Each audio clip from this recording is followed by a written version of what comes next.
10 March সোমবার জাতীয় press ক্লাবে আইএমপির এক আলোচনা সভা অনুষ্ঠিত হয়। সারা দেশের আইন শৃঙ্খলার অবনতি, সাধারণ মানুষের নিরাপত্তাহীন এবং জনগণ ভোট দিতে চায় শীর্ষক এই আলোচনা সভা অনুষ্ঠিত হয়।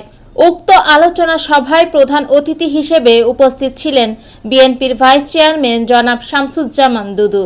সভাপতি হিসেবে উপস্থিত ছিলেন আইএমপির চেয়ারম্যান মোহাম্মদ সাইদুর রহমান। উক্ত অনুষ্ঠানে আরও উপস্থিত ছিলেন গণ্যমান্য অন্যান্য নেতৃবৃন্দ।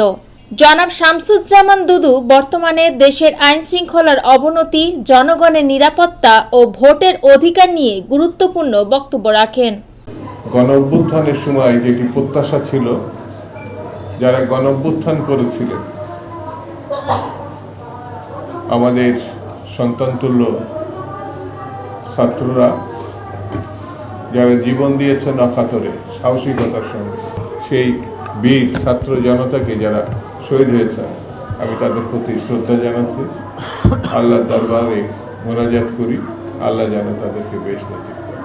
যারা ক্ষতিগ্রস্ত হয়েছে, কেউ চোখ হারিয়েছেন, পা হারিয়েছেন, হাত হারিয়েছেন, নানানভাবে আহত হয়েছে এবং এখনো হাজার হাজার আহত ভাই বোনেরা হাসপাতালে আছে, যাদেরকে সরকার এবং আমরা ন্যূনতম চিকিৎসা দিতে পারছি না, তারা বারবার রাস্তায় নেমে আসছে। আমি সরকারের কাছে আবেদন জানাই, তাদের চিকিৎসার ব্যবস্থা যেন সরকার উদ্যোগ নেয়।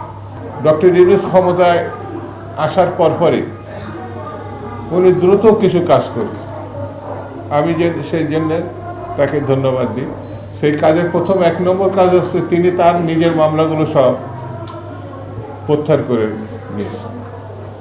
তিনি দাবি করছেন কোর্টের মাধ্যমে প্রত্যাহার করতে, অর্থাৎ প্রত্যাহার কোন প্রক্রিয়ায় করলে ভালো হয় তিনি এটা জানেন। তিনি তার প্রতিটা মামলা প্রত্যাহার করে নিলেন দ্রুততার সঙ্গে, কিন্তু কোনো গণ আন্দোলনে তিনি ছিলেন না, কোনো গণ আন্দোলনের কারণে তার মামলা হয় নাই। কিন্তু মামলা যে কারণেই হোক সেগুলো আর বলি না, তিনি দ্রুততার সঙ্গে প্রত্যাহার করে নিলেন।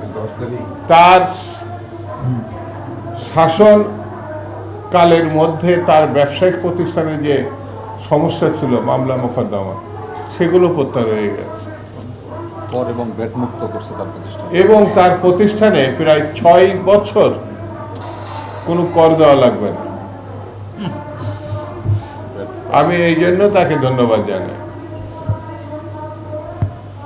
নিজে বাঁচলে বাপের নাম, কথা আছে না?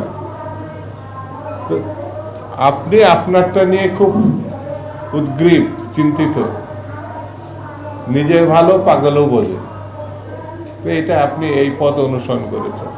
60 লক্ষ আসামি আছে, 60 লক্ষ। এই মামলা প্রত্যাহার করেন না আপনি। 2.5 লক্ষ মামলা আছে এই হাসিনা প্রত্যাহার করার জন্য। হাসিনা উৎখাত করেন, তাকে পতন ঘটান। এই যে আমার ডান পাশে বাম পাশে যারা আছে, আমার সঙ্গে একাধিকবার জেলে তারা গেছে, মুস্তাফিজুর রহমান সাহেব আর আহসান হাবিব লিঙ্কন সাহেব, আমাদের সাইদুর রহমান সাহেব, ওইদিকে যারা আছে, ওই যে বাম পাশে যারা আছে, একাধিক মামলা এখনো তাদের নামে আছে, এখনো তারা কোর্টে, আমি সহ কোর্টে যেতে হচ্ছে। আপনি এই জন্যে 1 মাসের ঘটনাকে আপনি উল্লেখ করেছেন এবং মাস্টার মাইন্ডও বানাইছেন। আপনার বিরুদ্ধে বলতে আমার খারাপ লাগছে, এই জন্যে আপনাকে এখনো ক্ষমতায় আমরাই রাখছি। এই দেশের সকল রাজনৈতিক দল, শ্রেণী পেশার মানুষ আপনাকে ক্ষমতায় রাখছে। ঠিক কিসের? তাদের সমর্থন। আমরা যেটা প্রত্যাশা করেছিলাম, আপনি আপনারটা বাদে আর অন্য কোনো চিন্তা করতে পারছেন। আমরা রাস্তায় নামি নাই, এখন ফয়সালা আপনার সঙ্গে এখনো করি নাই, এই জন্য রাস্তায় নামি না। রাস্তায় না আপনি নামলে আপনাদের যে কী পরিস্থিতি হবে সেটা আপনিও জানেন, আমরাও জানি, দেশবাসীও জানেন। কেন এই কথা বলছি? শিশু ধর্ষিত হয়, শিশু, আমার শিশু কন্যাটি এখনো মরণাপন্ন অবস্থায় সিএমএসে আছে।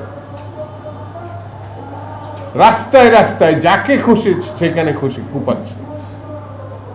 এই জন্য কি গণঅভ্যুত্থান হয়েছে? এই জন্য কি আপনি রাষ্ট্র ক্ষমতায় এসেছেন? এখনো পর্যন্ত আপনি না পারলে ছেড়ে দেবেন। ছেড়ে দেওয়ার মূল কাজ হচ্ছে আপনি নির্বাচন দেবেন। 90 গণঅভ্যুত্থানের পরে 90 দিনের মধ্যে মিস্টার জাস্টিস শাহাবুদ্দিন সাহেব নির্বাচন দিয়ে তিনি তার পদে ফিরে গিয়েছিলেন রাষ্ট্রপতি হয়ে। মিস্টার শাহাবুদ্দিন সাহেব রাষ্ট্রপতি হওয়ার পরে শর্তাধীনে তিনি এসেছিলেন ওই রাষ্ট্রপতি আসনে। এই দৃষ্টান্ত বাংলাদেশে আছে। বাংলাদেশে শেখ মুজিবের শাসন আছে, শহীদ জিয়া রহমানের শাসন আছে, বেগম জিয়ার শাসন আছে, হুসেন মোহাম্মদ এরশাদ সাহেবের শাসন আছে। আপনি তো প্রথম শাসক না। মৌমিতা তন্নি, GVC টিভি, ঢাকা।